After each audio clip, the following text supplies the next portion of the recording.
生气了。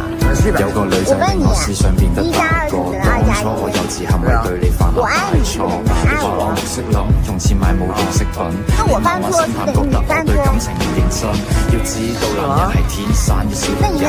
小朋友弱點會忽略另一半感受，係欠條教，經歷得多反而可以令到愛意濃厚。致命嘅世界永遠好動帶着可，過佢冇時間迷惘，愛情錯過卻唔可，再從開始走到結尾。今天還專門找人買了彩票，如果這個彩票今天中了，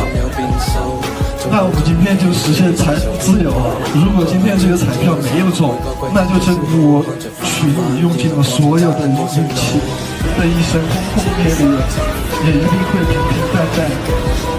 但是終點相同，這就是和我在一起的意義。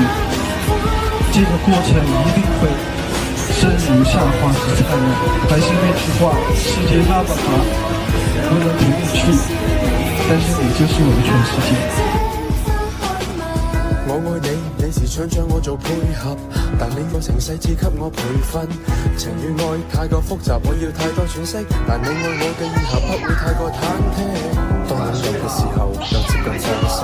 循環播放劇情有多少個然後？如果係現實，我會選擇打破現實，喺你嘅世界裏面，我會選擇慢慢佔有。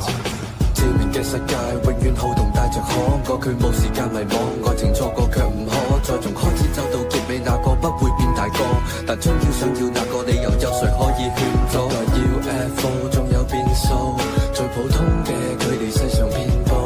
愛漫春天散落每個季節嘅消耗，看着花瓣跌落過程差得過衰老。重新出發嗎？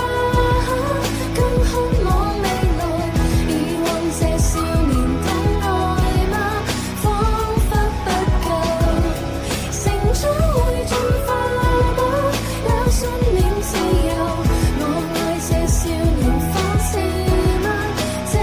花開破碎婚姻裏出身逼出佢嘅眼鏡，佢再犧牲佢嘅率真改變佢嘅眼鏡，戴眼鏡嘅佢明白波珠解決唔到逃避，要長大要負責任，縮短兩個人嘅距離。你夢裏學會感慨，你亦放肆你的愛，用力轉載，越過比賽為我掩蓋，都因為愛。